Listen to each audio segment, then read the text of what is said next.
Kun VOA Ameerikaati.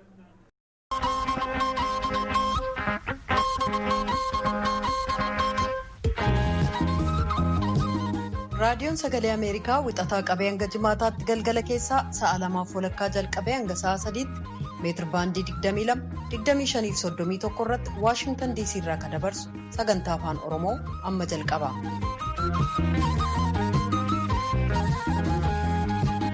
Kanneen fagoof dhiyoo sagantaa keenya hordoftan dhaggeeffatoonni keenyatti hamooltan guyyaan har'aa muddee 30 bara 2020 keessummeessituun keessan har'aa Antuu Jibee Horaati.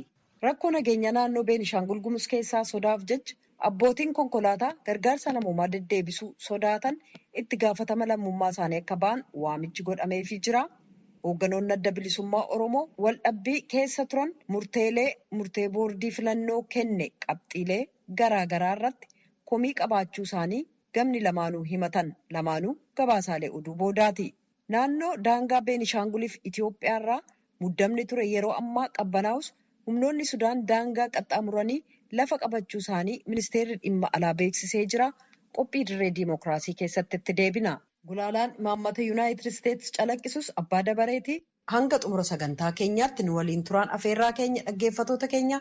Pirodiisariin tamsaasa har'aa Birhaan Haayiluu, tamsaasa intarneetiif miidiyaa hawaasummaa akka qindeessitu immoo Tigisti Gammeeti. Oduu addunyaaf gara sooraattan isin dabarsa.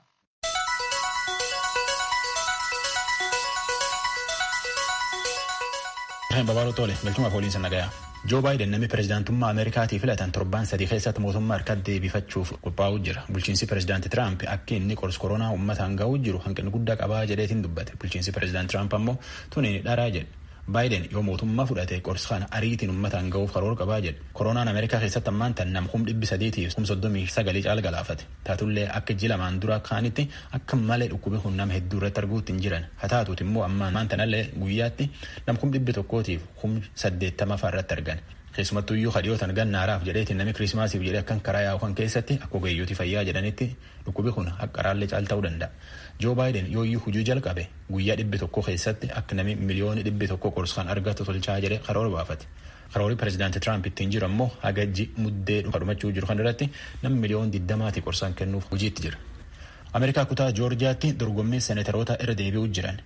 Warra armaan duratti wal dorgomka harka wal xiriyaata argate jennaani amma deebi'aniitiin abba keessaa mo'atu laaluuf irra deebisan.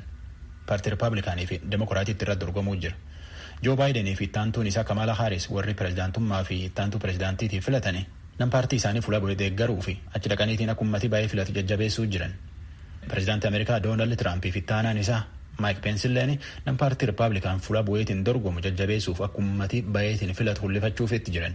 Baayiden warra Demokiraatota dorgomu lamaan Atlaantaa Joorjiyaa dhaqeetiin gargaaruuf achi dabre. Pirezidaantii Tiraamp fi ittaanaan isaallee armaan durattuyyuu Atlaantaa gama kaabaa dhaqaniitiin akka uummatii jarhan baay'eetiin filatu jajjabeessaa bahan. Namni dorgommii tana mo'atan mootummaa Ameerikaa gam tokkoon harka deeffata. Ameerikaan seeneteroota 100 qabdi. Godini 50 keessaa nam 2 filatama. Seeneteriin Ameerikaa tokko ganni 6 hojjeta. Ganni 6 dorgoman. Ameerikaan ammoo miseensota mana marii 435 qabdammaan tana. Warra kan ammoo gan 2 filan. Akkanaan Ameerikaanii miseensota Kongireesiis 535 qabdi jechuudha. Biyya afaan Oromoo caqasuu jirtan. Tigraay naannoo Humeraatti akka warri lafaa jedhetti lolaa asitti eenyummaa namni miidhuu fi qabeenya abbaa qabu hedduu saama ba'an. Akka dhalattooti Tigraay gaazexeessoo VOA naannoo sun jiru Yoonataan Zebdiyoositti himanitti namni hedduun teessumattuu ijoolleen kaa'ima tanaaf jedhaniitiin Suudaanii fi Tigraay gama walakkaatti baqachuu jiran. Akkanaan namni beeljabduu rakkoo hedduu jirallee jedhu. Obbo Simaachoo Dessaaleny bulchaa nagaa fi eegumsi naannoo Humeraa jedhee gabaasa VOA'tti himetti eegi waraanii addaa naannoo Amaaraatiif waraanii federaalaa naannoo sun to'ate asitti saamichaa fi wanjeelee akka yaayyuu diqqaati. Humeraan lafa waraanii Itoophiyaa seera kabachiisuuf jedhetti seene keessa tokko Gondarirraa kiiloomeetira 250 fagaatti. Warri lafaalleen magaalii tuniin nagaa deebi'uu jirtii jedhanii jedhu. Akka bulchiinsi Beenishaangul Gumuz jedhetti namni 100 olii naannoo sunii baqate qarqaarsa tokkoon argachuu jiraatullee soda lafaatiif jedhanii qarqaarsi naannoof federaalirraa dhufu akka dansaa ga'uutti hin jiru. Haa taatuuti immoo uummatillee walumkaa qarqaaruutti jira. Asteer Misgaanaatti argama. Oduu Afrikaa tadhibiitti dabar paartileen mormituu Sentiraal Afrikaa Rippaabilik akka filannoo pirezidaantummaatiif paarlaamaa biyya isaanii tadhiyootaan erga deebisan fedhan. Akka jechi isaaniitti filannoon suniin karaa qajeelaan hin deemne filannoo jechuullee hin danda'ani. Uummatilleen hedduun baay'een filan. Mootummaan ammoo filannoon sun filannoo qajeeltuuf qulqullitti jedha. Filannoon tun sila sanbata dabre taatullee soda lafaatiif jedhanii akka paartileen mormituu jedhanitti namni harka hedduun filannootti gadi hin baane. Biyya Gaanaa keessa paartiin mormituu beekamtuulleen filannoon pirezidaantummaa biyyi suni dhiyoo tana pirezidaant Naana Akufo-Addoot mootii jedhane seeri filannoon guunne waan filannoo jedhanii mitiiyyuu jedhu. Paartiin mormituu NDC'n tunin akka mana murtii waliigala biyyi isaanii filannoo tana irra deebisiisu gaafachuu jiran akka paartiin mormituu tun jettu tunin filannoo miti taphumaayyuu. Pirezidaantiin Aljeeriyaa Abdulmajid Tabawune jilamaan duubatti kalee galgala Jarmanii irra biyyi isaa deebi. Nama kunin koronaa irratti arganii hamachuuf achi dabre. Biyyi isaallee rakkoo siyaasaa fayyaa fi mal jireenya hama keessa baate kalee galgala biyyi isaa deebi.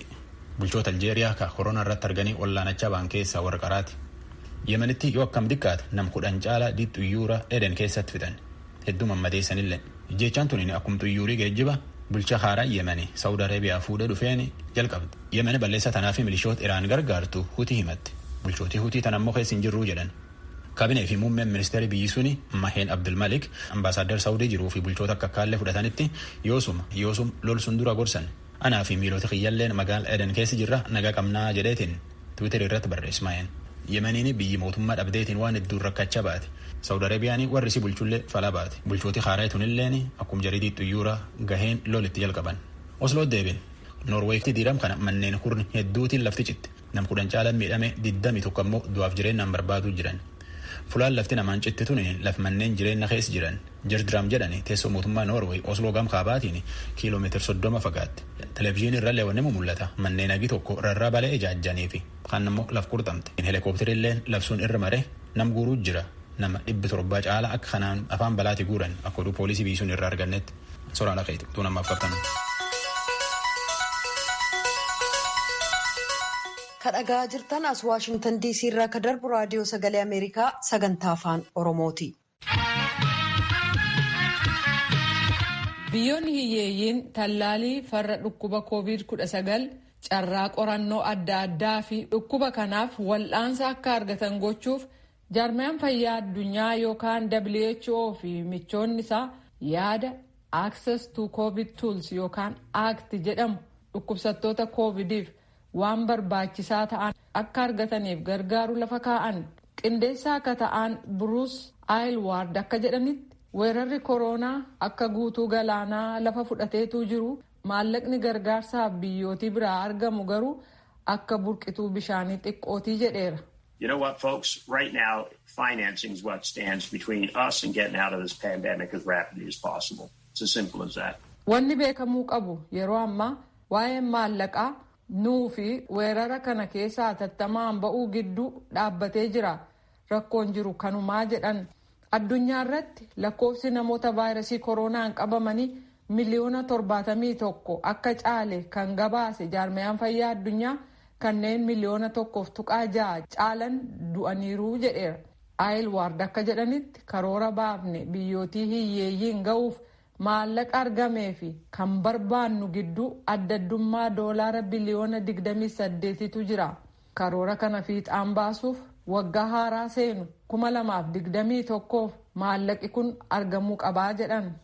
With all the attention on vaccines, it's absolutely essential that we continue to look at not just diagnostics but therapy. Ilaalchi jiru hundumtuu waa'ee tallaalii farra COVID-19 ta'ee yeroo jiru kanatti qorannaa gaggeessuu qofarratti otoo hin taane lubbuu uummataa du'arraa oolchuu barbaanna taanaan waa'ee namoonni qabaman wal'aansa akkamii akka argachuu qaban irratti itti fufnee hojjechuun akkaan barbaachisaadha.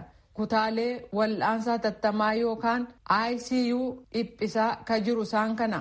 Uummanni fageenya waliisaa gidduu eeguu dadhabuun immoo jeeqamsa diinagdee hordofsiisuunsaa beekamaadha jedhan. Aylward gama isaaniin akka dubbatanitti biyyoonni maddi galii gadaanaa fi giddugaleessa ta'an tallaalii farra COVID-19 akka argatan gochuuf dorgommii ta'u keessatti biyyoonni dureeyyiin callisanii ilaalaa jiruu jedhan Aylward. Sagantaan fayyaa addunyaa biyyoonni hiyyeeyyii gatii xiqqaan akka tallaalii argatan gochuuf carraaqqii taasisaa jiran biyyoonni sooreeyyiin akka deeggaraniif Aylward iyyatanii jiran. Jaarmayaan fayyaa addunyaa yookaan WHO'n ammaan booda tallaalii namoota biliyoona 2 kennamu bitee biyyootii hiyyeeyyii 92 bara haaraa baatii tokko booda seenu 2021tti raabsuuf maallaqan qabu. So what we're trying to do with those 2 billion doses is target them in a way that it is going to unstick the ICUs, the social distancing, and get our... Kanaaf tallaaliiwwan biliyoona 2 kana waliin namoota kutaa wal'aansa fayyaa kan hatattamaa yookaan ICU keessa jiran hanqisuuf fageenya eeggachuu fi diinagdeen akka bayyanatu irratti xiyyeeffanna. Sodaa dhukkubi kun fide keessaa ba'uuf ofirratti amantaa sadarkaa nama dhuunfaatti lafa hojiitti hawaasa biyyattii keessatti hojjechuun barbaachisaadha jedhan. Wanni hojjechuu dandeenyu kana garuu addaddummaa doolaara biliyoona 5 jiru hin argannu taanaan kana gochuu hin dandeenyu jedhaniiru. Tallaalii farra dhukkuba COVID-19 argachuun abdii kennee jira. Ta'us garuu tallaalii barbaachisu mara oomishuun weerara kana addunyaarraa dhabamsiisuun yeroo gaafataa jedhaniiru.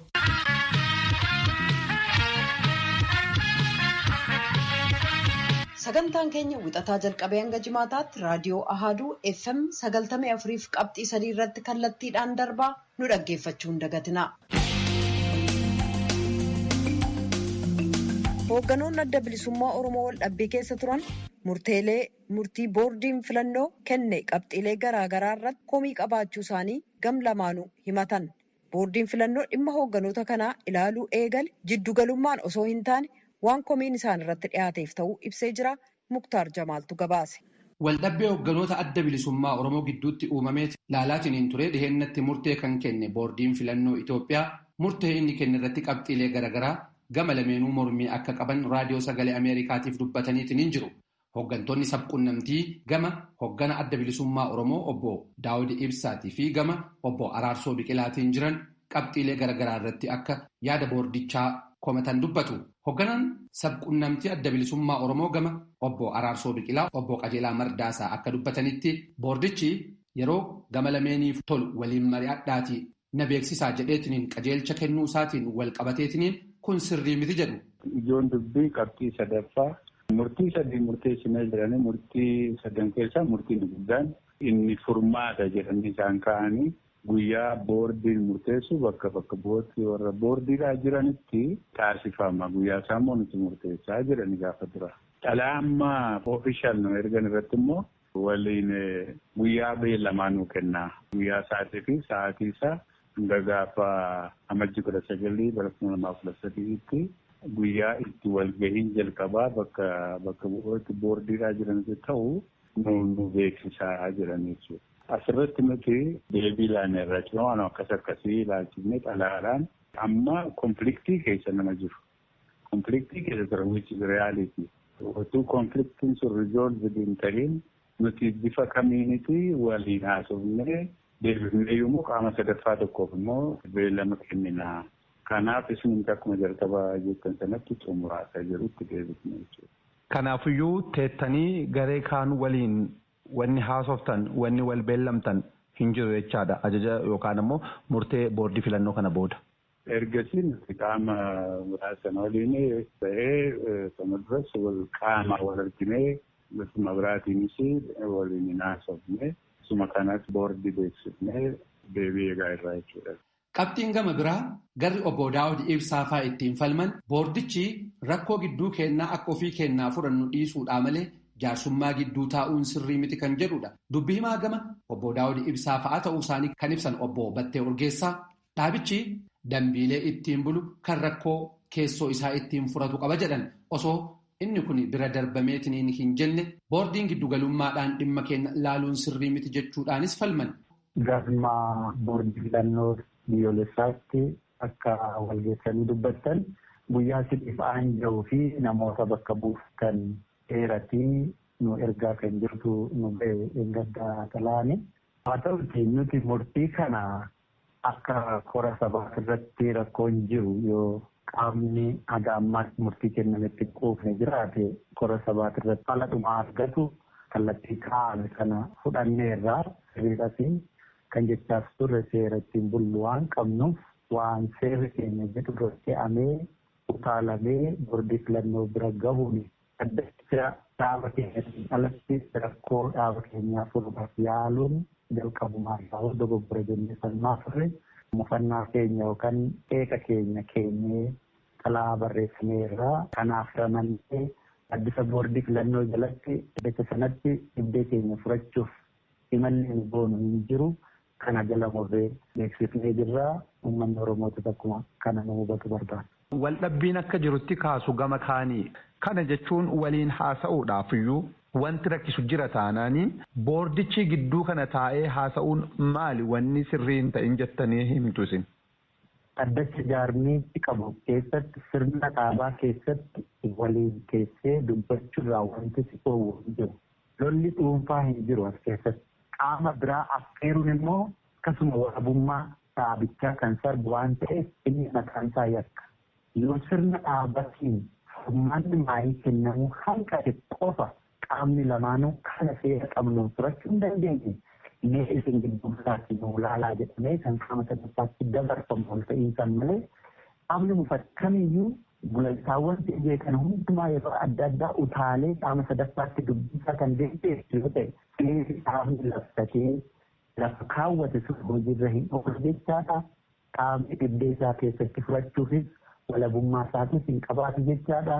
Yeroo hundumaa waan alatu kamiifuu gara qaama sadaffaa fiigaa qaamni sadaffaatis akka barbaadetti walabummaa dhaabaa sarbee gidduu galee akka dubbii laaquu affeeraa jira jechuudha. Dhimma gama lameen irrattiyyuu deebii kan kennan gorsituun dhimma koominikeeshinii boordii filannoo Itoophiyaa aadde Sooliyaanaa Shimallis yaada gama obbo Qajeelaa Mardaasaatiin ka'e isaanis walitti dhufanii mari'achuu yoo hin taane qaama sadaffaadhaanis mijeessuun akka danda'amu dubbatan. አብሮ መቀመጥ ችግር የሚሆንባቸው ከሆነ እኛም ኢንቪዥን አድርገናል አይተነዋል እንደዚህ አይነት ችግር ሊኖር ስለሚችል ofii waliin ta'aniitiin haasa'uun yoo kan rakkisu taate nutis waan akkasii hubanneetiin jirra waan ta'eef haala mijeessineetiin galma waajjira keenyaatti ta'anii akkaataa ittiin mari'achuu danda'u mijeessuu ni dandeenya jedhan. Kan gama obbo Battee Urgeessaatiin boordiin dhimma keenya taa'eetiin laaluun giddugalummaadha jedhameef ammoo sirrii ta'uu dhabuusaa dubbatan. Keessattuu rakkoo kana gamni lameenuu gaafa wal ugguraniitiin jedhan ofii isaaniitii qabatanii gama boordichaa dhufan kan jedhan aadde Sooliyaanaan boordichi rakkoo isaan dhiyeeffatan ilaale malee waan dambii isaanii cabseetiin gidduu seenes hin qabuudhaan dubbatan.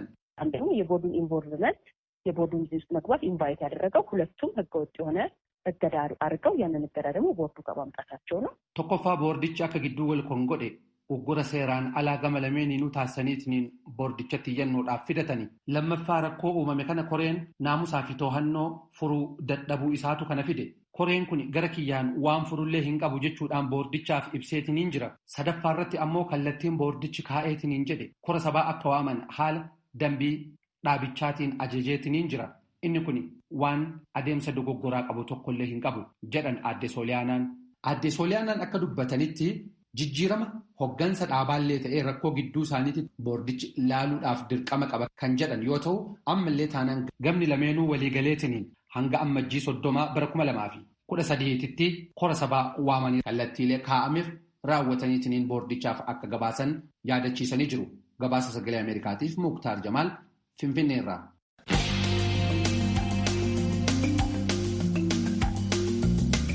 Kun raadiyoo sagalee Ameerikaa sagantaa afaan Oromooti gara qophiittaa nutti ceena.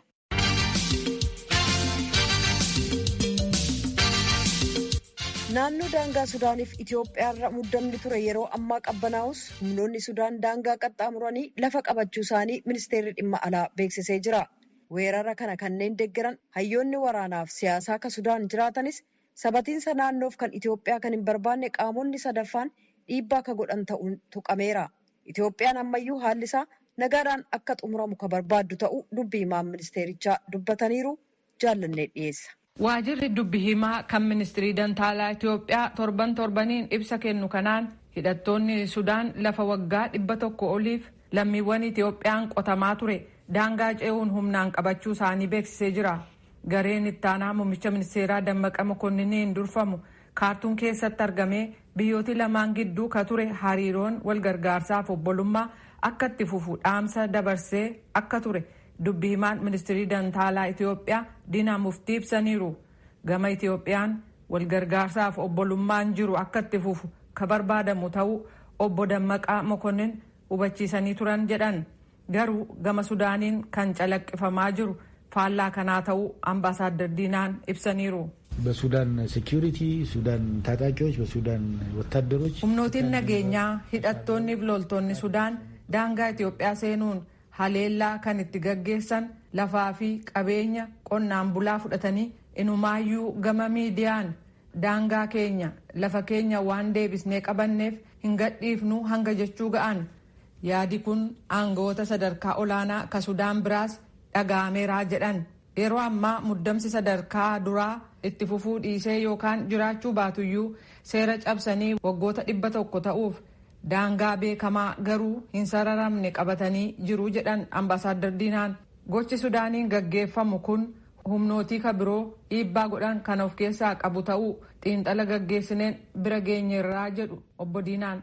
ተዋናዮቹ ሱዳን ውስጥ የተወሰኑ የፖለቲካ ኤሊቶች ወታደሮች ጭምር ሆነው ነገር ግን በዋናነት ሱዳን keessatti namoonni siyaasaa beekamoon hangi tokko loltoota waliin ta'anii garuu adda durummaan alaa kanneen uummata Sudaanii fi Itoophiyaa keessaaf iyyaanne keessumaa kutaan sun jeeqamsaan akka raafamu kanneen barbaadan akkasumas sana keessaa bu'aa argamuun gargaaramuu humnootiin fedhan jiruu jedhaniiru. Humnootiin kun fedha ofii kan qaban malee Itoophiyaafis ta'e Sudaaniif jedhanii miti garuu jeeqama kutaa sanatti uumamurraa bu'aa argamuun gargaaramuu fedhu jedhaniiru ambaasaadar Diinaa Muftii. Hariiroon Itoophiyaaf Sudaan gidduu, Itoophiyaaf Keeniyaa gidduu, Itoophiyaaf Somaaliyaa gidduu, Itoophiyaaf Eertiraa gidduu walumaa gala Itoophiyaan biyyootii naannaa waliin rakkoo keessa yoo galte bu'aa irraa arganna jedhanii hojjetu. Isaan kun eenyu akka ta'an waan beekamuuf sadarkaa duraatti itti hirmaatu kana yeroo jennu immoo Sudaan keessatti warra akkasii hin jiran jechuu miti jedhan. Warra akkasiin dhiibamanii kan hojjetan akka jiran beekuutu barbaachisa. Ejjennaa mootummaa Itoophiyaa caalaatti kan ibsan ambaasaadar Diinaan humnootiin namoota siyaasaaf waraanaa qaban kun Sudaaniin dhiibaa ka jiran yoo ta'u tasgabii naannoo kanneen sodaatanii jedhu. Jarreen kun beekamoodha garuu maqaa isaanii dha'uu hin barbaachisu jedhan. Mootummaan Itoophiyaa kiyyoo kaa'ameef kana hordofee ittiin seenu jedhanii karaa addaatu jira jedhu ambaaሳደር ዲና ሙፍቲ። እነዚህ ኃይሎች በቅኝ አገዛዝ መንፈስን ነው ሱዳንን የሚያዩት። ከሌላው ቅኝ አገዛዝ ጋር ተባብረው ሱዳንን ሲገዙ የነበሩ አሁንም የሚታወቅ humnootiin kun ija koloneeffannaa duriitiin Sudaaniin ilaalu humna koloneeffataa wajjin ta'uun Sudaaniin kanneen bitaa turanidha. Kanneen lafa beekamaa kan Sudaan bal'aa qabatanii warra jiran keessumaa Sudaanota bifa keenya qaban kanneen akka namaatti hin ilaalleef moggaasaa biraatti kennanii ammayyuu gabaa baasanii gurguraa jiruu jedhu. Walumaa gala kun hundumtuu ta'eetu jiru hariiroo Sudaan waliin qabnu kunuunsuu barbaanna akka jedhan ambaasaadar Diinaan sadarkaa isaan barbaadanitti itti seennee dhoqqee bukeessuu jechuun rakkoo keessa seenuudha amantii jedhu qabnaa jedhaniiru. Kanaaf haalli kun karaa nagaan akka furamuuf mootummaan carraaqqii akka itti fufu walga'iisa duraas beellamaan addaan baane waan ta'eef dafnee walagarra abdii jedhu qabnaa jedhu. Kanneen bu'aa ofiif fiigan saaxiluutti fufna. Uummanni Sudaanis baruu qabaa. Dammaqee akka ilaaluufis yeroo mara dhaamsa barbaachisu karaa kamiin iyyuu dabarsuun carraan laannuuf jedhan. Gama kaaniin bulchiisa naannoo Tigraay keessatti hojiin seera kabachiisuu fi naannoo sana tasgabbeessuu itti fufee akka jiru ambaasaadar Diinaan ibsanii mallattoo ga'aas agarsiisaa akka jiru balaliin xayyaaraa sadarkaa sadarkaan deebisuuf tajaajila bilbilaa fi geejjiba daandilee jajjabaatee itti fufee jira jedhu. Tajaajiloota kana bal'inaan akkasumas qulqullina haala qabuun kennuuf yaalii hedduu akka gaafatu kan ibsan yoo ta'u gama sabaa himaan ololli gabaafamaa ture dadhabaa akka deemeef garuu ammayyuu akka jiru ibsaniiru. በውጭ ሚዲያ በተለይ ቀደም ሲል የኢትዮጵያ እንደ ሀገር ወዳጅ የነበሩና በኋላ ግን ወዳጅነታቸውን ከዚህ ሚዲያን biyya alaa kan duraan akka biyyaatti Itoophiyaaf aantee turan booda garuu aantummaa isaanii kan garee TPLF kanneen yakka raawwatan waliin kan itti fufan jiru. Ammayyuu kan jechaa jiran warri Eertiraa Tigraay keessa mooraa baqattootaa jiru keessa lammiiwwan Eertiraa jiraatan gidirsaa jiru. Loltoota seensisanii qorataa jiru. Warshaa Tigraay keessaa maqaa dha'anii sakatta'aa jiru barbadeessaa jiru jedhu.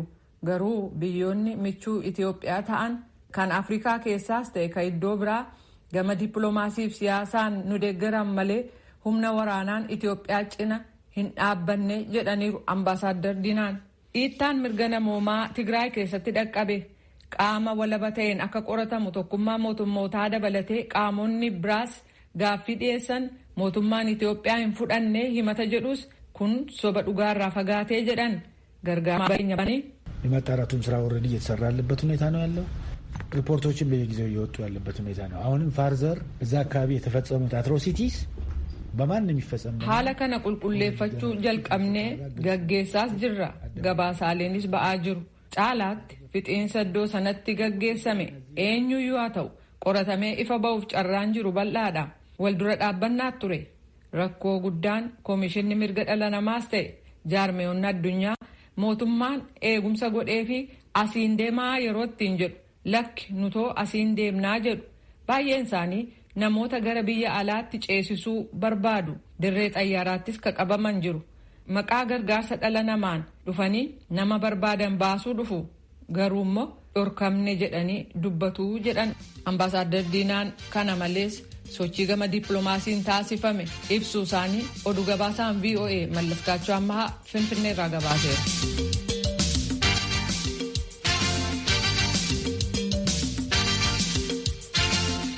Kun raadiyoo sagalee Ameerikaa sagantaa afaan Oromooti. Kanatti aansinee ibsa gulaalaa kan imaammata Yuunaayitid Isteetsi calaqqisu isiniif dhiyeessina.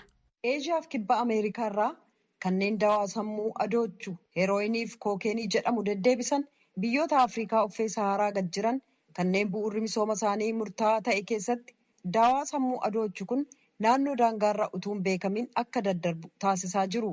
Bara 2013 fi bara 2016 yeroo jiru gidduutti walumaa gala ardii Afrikaa keessatti kan qabame jalqaba baatii sadaasaa kan bara 2019 caalaa kookeeniin Giinii Bisaawoof Keep Verde keessatti qabame. Mootummaan Ameerikaa balaa babal'ataa adeeme kanatti duuluu gargaaruuf humnooti naga eegumsaa seera eegsisuu irratti bobba'an kan Laayibeeriyaa keessaaf deeggarsa meeshaalee adda addaaf deeggarsa teeknooloojii gochaa jira. Yeroo dhiyoo Laayibeeriyaan dhaabbata dhimma dawaatti duulu kan LDEA biraa yuunifoormii, kophee, sibiila harka namaa ittiin hidhan, laaptooppii, piriintarii fi meeshaalee namoota dawaa sammuu adoochu deddeebisanitti duuluuf gargaaru argattee jirti. Eembasii Ameerikaa kan Laayibeeriyaa jirutti daayirektarri yeroo fi kadhimmootii dawaaleef seera eegsisuu Stiifen Kiisk akka jedhanitti mootummaan Yuunaayitid Isteetsi waggoota dheeraadhaaf dhaaba kana waliin michummaan hojjetee jira. Gaazexaa Laayibeeriyaa Front Page Afrikaa jedhu waliin gaaffiif deebii geggeessaniin mootummaa Laayibeeriyaa waliin Yuunaayitid Isteetsi gara fuula duraatti waliin hojjechuuf barbaaddii jedhan. Keeniyaa, Gaanaaf biyyoonni Afrikaa hedduunis dawaa sammuu adoochu deddeebisuuf rakkoo isa waliin wal qabatetti duuluuf Yuunaayitid Isteetsi waliin michummaa uummatanii jiran. Heezar Meeriit ittaantuu ministirii dhimma alaa kan dhimmootii dawaa sammuu adoochu kan sadarkaa addunyaaf seera eegsisuu duraaniiti. Dhiyeenya ibsa kennaniin Ameerikaan dawaa sammuu adoochu deddeebisuu kan Afrikaa keessatti duuluuf investii akka gootuuf biyyoota Afrikaa dimokiraatawaa ta'an waliin daran michummaa akka jabeeffattu ibsaniiru. Dhaabolii dawaa deddeebisaniif yakkamtoota kanneen birootti duuluun dantaa Yuunaayitid Isteetsiif ta'a. Sababiin isaas nuti kan waltaanee hojjennu biyyoonni Afrikaa keessaa nageenyi isaanii akka eegamuuf akka badhaadhan barbaanna jedhan. Hojiin daldalaa akka sossoo barbaanna uummata waliin hidhata akka qabaatu feena. Gama biraan immoo michoota cimoof dandeettii qaban ennaa horan ni wayyoofna jedhan. Biyyoonni ennaa yakkamtoota dawaa deddeebisaniin saamaman jeeqamaaf malaammaltummaan mootummaa sirnaa dadhabsiisuuf uummataafis balaa ta'uu danda'a. Mootummoonni Afrikaa deddeebii dawaa sammuu adoochu kanarraa akka walabooman gargaaruuf Yuunaayitid Isteetsi malaammaltummaaf hojiin yakkaa ni daangeffama jechuun abdatti. Ittaanaa ministiriin duraanii Meeriit akka jedhanitti dhaabboliin dhimma farra dawaaf seera eegsisuu irratti hojjetan kan Afrikaa keessaa dandeettii ofii cimsuuf mootummoota waliin walta'iinsaan ni hojjetu jedhan jechuudhaan gulaalaan har'aa yaada isaa xumura. Kan kanaa olitti dhageessan ibsa gulaalaa kan imaammata Yuunaayitid Isteetsi calaqqisu ture. Raadiyoon sagalee Ameerikaa galgala keessaa sa'a 2:00 jalqabee hanga sa'a 3 wixataa hanga jimaataatti qophii afaan Oromoon dabarsu irratti raawwata. Qophii boriitiin walitti deebina. Nagaatti bulaa. Amma